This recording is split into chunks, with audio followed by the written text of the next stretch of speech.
महाभारत के अलावा पुराणों में भी जरासंध की चर्चा बहुत बार आती है। यह मगध का और भारत का सबसे शक्तिशाली सम्राट था। कंस का ससुर होने के नाते यह कंस की हर तरह से मदद करता था। भगवान श्री कृष्ण द्वारा कंस का वध कर देने से के बाद उनको सबसे ज्यादा यदि किसी ने परेशान किया तो वह था जरासंध। आओ जानते हैं जरासंध और श्री कृष्ण की शत्रुता के 5 किस्से। कंस का वध होने के बाद श्री कृष्ण को मारने के लिए जरासंध ने मथुरा शहर को चारों ओर से घेर लिया। बलराम और श्री कृष्ण ने उसकी विशालकाय सेना के साथ घोर युद्ध किया और अंततः जरासंध की पराजय हुई। जरासंध को बंधक बना लिया गया, लेकिन बलराम को जरासंध का वध करने के लिए श्री कृष्ण ने रोक दिया और उस मुक्त कर छोड़ दिया। ऐसा श्री कृष्ण ने कई बार किया। कहते हैं कि श्री कृष्ण को मारने के लिए जरासंध ने 18 बार मथुरा पर चढ़ाई की। 17 बार वह असफल रहा। अंतिम चढ़ाई में उसने एक विदेशी शक्तिशाली शासक काल्यवन को भी मथुरा पर आक्रमण करने के लिए प्रेरित किया। काल्यवन की सेना ने मथुरा को घेर लिया। उसने मथुरा नरेश के नाम संदेश भेजा और युद्ध के लिए 1 दिन का समय दिया। श्री कृष्ण ने उत्तर में भेजा कि युद्ध केवल कृष्ण और काल्यवन में हो, सेना को व्यर्थ क्यों लड़ाए। काल्यवन ने स्वीकार कर लिया। इस नीति के तहत श्री कृष्ण रण की भूमि छोड़कर भागने लगे तो काल्यवन भी उनके पीछे भागा। भागते भागते कृष्ण एक गुफा में चले गए। काल्यवन भी वहीं घुस गया। गुफा में काल्यवन ने एक दूसरे मनुष्य को सोते हुए देखा। काल्यवन ने उसे कृष्ण समझकर कसकर लात मार दी और वह मनुष्य उठ पड़ा। उसने जैसे ही आंखें खोली और इधर उधर देखने लगे, तब सामने उसे काल्यवन दिखाई दिया। काल्यवन उसके देखने से तत्काल ही जलकर भस्म हो गया। काल्यवन को जो पुरुष गुफा में सोए मिले वे इक्ष्वाकु वंशी महाराजा मांधाता के पुत्र राजा मुचुकुंद थे, जो तपस्वी और प्रतापी थे।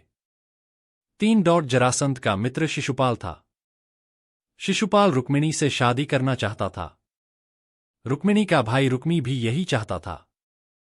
रुक्मी और शिशुपाल मित्र थे। शिशुपाल और रुक्मी जानते थे कि रुक्मी श्री कृष्ण से विवाह करना चाहती है, लेकिन रुक्मी ने शिशुपाल और रुक्मणी ने स्वयंवर की तैयारी कर ली थी। जरासंध बिहार से इतनी दूर गुजरात सिर्फ यह पक्का करने आया कि स्वयंवर में कोई गड़बड़ न हो, मगर वहां उसकी नाक के नीचे से श्री कृष्ण रुक्मिणी को भगा कर ले गए। जरासंध को जब यह पता चला तो वह रुक्मणी को लेने के लिए दौड़ा। जब उसने गोमांतक में कृष्ण को पकड़ने की कोशिश की तो कृष्ण ने उसे हरा दिया और उसे जीवनदान देते हुए शर्मिंदा कर दिया। जरासंध जैसे योद्धा के लिए इससे बदतर कुछ नहीं था कि एक ग्वाला उसे जीवनदान दे। इससे तो अच्छा था कि वह मर जाए। 4 द्रौपदी स्वयंवर में कई योद्धा शामिल हुए थे, उसमें जरासंध भी था। जरासंध ने अपने पौत्र की शादी द्रौपदी से करवाने की युक्ति सोची। जरासंध चाहता था कि यह प्रतियोगिता में जीत गया तो अपने पौत्र का विवाह करवा दूंगा और हार गया तो मैं द्रौपदी का अपहरण कर उसका विवाह करवा दूंगा। यह सोचकर वह स्वयंवर में अपनी सेना लेकर पहुंचा। श्रीकृष्ण इस हालात को समझ गए थे। जरासंध के शिविर में बहुत सख्त पहरा था, लेकिन आधी रात को श्रीकृष्ण अपना सिर ढककर उसके शिविर में पहुंचे। पहरेदारों ने रोका तो उन्होंने कहा कि यदि नहीं मिलने दिया तो अनर्थ हो जाएगा, सब मारे जाएंगे और इसके दोषी तुम ही होंगे। ऐसा सुनकर पहरेदार ने पहरा प्रमुख को बुलाया। पहरा प्रमुख की जिम्मेदारी जरासंध के एक पौत्र के पास था। वह आया तब उसने आकर पूछा, तुम कौन हो? तब श्री कृष्ण ने अपने चेहरे से कपड़ा हटाया और बोला, मैं वासुदेव कृष्ण हूं, जरासंध का पौत्र हक्का बक्का रह गया। कृष्ण तो उनका कट्टर दुश्मन था, जो निहत्था उसके सामने खड़ा था। तब उसने पूछा, तुम क्या चाहते हो? कृष्ण बोले, मैं जरासंध से बात करना चाहता हूं। अगर तुम अभी उसे नहीं जगाते तो बस एक संदेश दे दो कि मैं यहां उसका जीवन बचाने आया हूं। अगर मैं अभी उससे नहीं मिलता तो मैं फिर कुछ नहीं कर पाऊंगा। अगर फिर भी तुम उसे नहीं जगाना चाहते तो मैं वापस चला जाता हूं। सब कुछ तुम्हारे ऊपर है। यह सुनकर वह जरासंध के पास गया और उसे जगाया। उसने सूचना दी गई, कृष्ण आपसे मिलने आए हैं।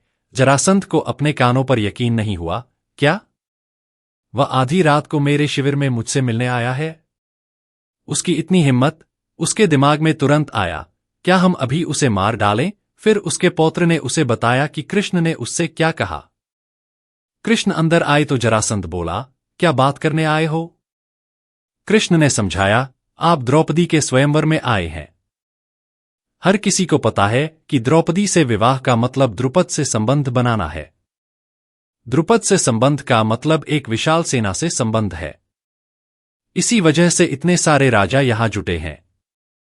सबसे बढ़कर द्रुपद की एक नेक इंसान के रूप में बहुत इज्जत है, जिससे आपकी प्रतिष्ठा और ताकत बढ़ सकती है। इसलिए आपके यहां आने का मकसद मेरे सामने बिल्कुल साफ है। आपका पौत्र यकीनन तीरंदाजी का इम्तिहान पास नहीं कर सकता, मगर आप कर सकते हैं। जरासंध बोला, बिल्कुल, मैं जीतूंगा। कृष्ण बोले, कल्पना कीजिए, अगर इतने सारे पुत्रों और पौत्रों वाले 75 वर्षीय आप अगर एक 18 वर्षीय युवती के लिए इस मुकाबले में शामिल होते हैं, तो आप उपहास के पात्र बन जाएंगे। चाहे आप यह मुकाबला जीत भी लें, लेकिन अगर कोई युवक भी इस मुकाबले को जीत लेता है, तो आपको उससे लड़ना होगा। इसमें आप मारे जा सकते हैं, क्योंकि जो इंसान इस मुकाबले को जीतने के काबिल होगा, वह आपको मारने में भी सक्षम हो सकता है। अगर दुर्योधन ने यह मुकाबला जीता, तो वह आसानी से आपको मार सकता है। आप दोनों एक दूसरे की टक्कर के हैं, मगर वह युवा है और आप बूढ़े, और अगर संयोग से आप मुकाबला हार गए तो आपका साम्राज्य बर्बाद हो जाएगा। कोई राजा आगे आपके साथ जुड़ना नहीं चाहेगा। मुझे यकीन है कि आप इतने बुद्धिमान होंगे कि ऐसा कदम नहीं उठाएंगे। कृष्ण आगे कहते रहे, इसलिए निश्चित रूप से आप यहां मुकाबले में भाग लेने नहीं आए हैं। आप यहां उस लड़की का अपहरण करने आए हैं। ऐसा आप सिर्फ 2 जगह कर सकते हैं। एक जगह वह है जब वह दूसरी राजकुमारियों के साथ मंदिर आएगी। दूसरी जगह जब वह विवाह कक्ष में प्रवेश करेगी। उन्होंने बताया, इन दोनों जगहों पर मेरे सबसे धुरंधर लोग तैनात हैं। अगर आपका रथ निर्धारित मार्ग से थोड़ा भी भटका, तो तत्काल आपका सिर धड़ से अलग हो जाएगा। चाहे जिस तरह से भी, अगर आप अपनी किसी योजना पर अमल करने की कोशिश करेंगे, तो आपकी मौत तय है। आपके लिए सबसे अच्छा यही है कि आप द्रुपद को जो भी बढ़िया उपहार दे सकते हैं, देकर पूरी इज्जत से यहां से चले जाएं। जरासंध यह सुनकर घबरा गया। जरासंध को बात समझ में आ गई। 5 जरासंध यदि महाभारत के युद्ध में होता तो युद्ध का रुख कुछ और होता।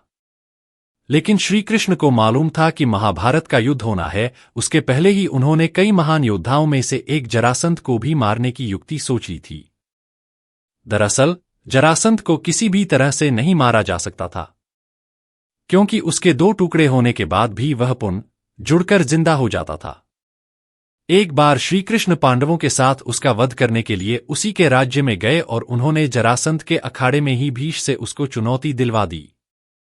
जरासंध को कुश्ती का बहुत शौक था। भीम ने श्री कृष्ण के इशारे पर उसकी जंघा पकड़कर उसके 2 टुकड़े कर दिए, लेकिन वह फिर जुड़कर जिंदा हो जाता था। तब 14वें दिन श्री कृष्ण ने एक तिनके को बीच में से तोड़कर उसके दोनों भाग को विपरीत दिशा में फेंक दिया। भीम श्री कृष्ण का यह इशारा समझ गए और उन्होंने वही किया।